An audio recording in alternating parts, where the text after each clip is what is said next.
High বন্ধুরা, সবাইকে জানাই শুভ সন্ধ্যার শুভেচ্ছা। তোমরা সবাই কেমন আছো? আশা করি সবাই ভালো আছো, আমিও ভালো আছি।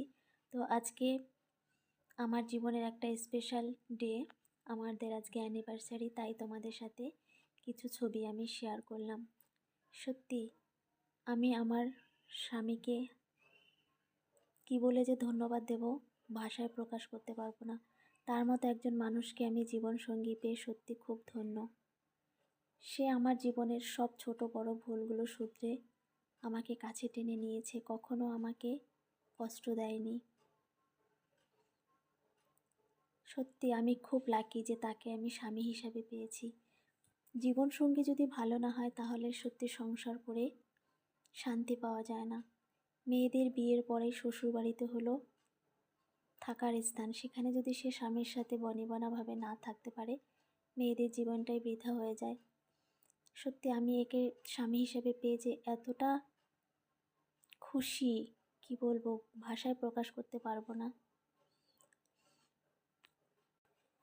আমাদের বাকি জীবনটা যেন এভাবেই হাসি খুশি সুখ দুঃখের মাঝে কেটে যায়। আমরা কেউ যেন একে অপরের থেকে আলাদা না হই। ভগবানের কাছে এটাই প্রার্থনা করি, ভগবান তুমি আমার হাজব্যান্ডকে সবসময় ভালো রেখো, সুস্থ রেখো, এইটুকুই চাওয়া। আর কিছু চাই না তোমার কাছে। 7 জনম বলে যদি কিছু থেকে থাকে, পরজন্মে যেন আমি তোমাকে স্বামী হিসেবে পাই, এটাই ভগবানের কাছে প্রার্থনা করি। আমার জীবনের সবথেকে বড় উপহার হলো তোমাকে স্বামী হিসেবে পাওয়া। আজকের দিনটা তুমি আমার কাছে নেই, কিন্তু তোমার এই স্মৃতিগুলো আমার কাছে আছে, যেগুলো দেখে আমার খুব ভালো লাগছে। তাই বন্ধুদের সাথে শেয়ার করলাম আর কিছু কথা বললাম। তুমি কাজের সূত্রে বাইরে আছো, কোনো ব্যাপার না। সংসার জীবনের জন্য অনেক কষ্ট করতে হয়, তুমিও স্যাক্রিফাইস করছো, আমিও করছি আমাদের সংসারের সুখের জন্য।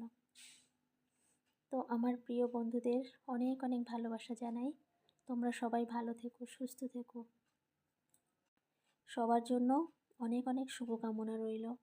পরিবারের সবাইকে নিয়ে, প্রিয় মানুষটাকে নিয়ে হ্যাপি থেকো, সবাই ভালো থেকো।